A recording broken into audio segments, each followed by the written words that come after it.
শিবিরের মধ্যে তিনটা গুণ, বেয়াদব, বেআমল, উশৃঙ্খল। বাজান রহমাতুল্লাহ আলাই এক মাহফিলে গেছে। মাহফিলে যাওয়ার পরে আব্বাজান রহমাতুল্লাহ আলাই যখন বলছেন যে শিবিরের মধ্যে তো তিনটা চিহ্ন, বেয়াদব, বেআমল, উশৃঙ্খল, এর মধ্যে একটা আছে লাভ দিওস।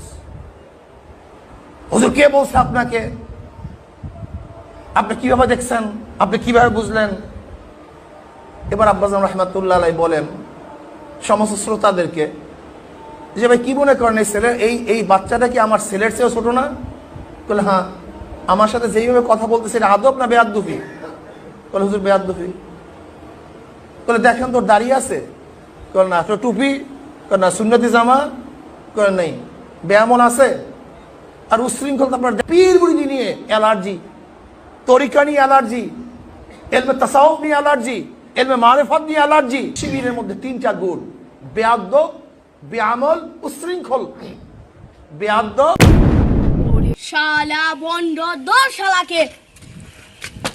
জি জি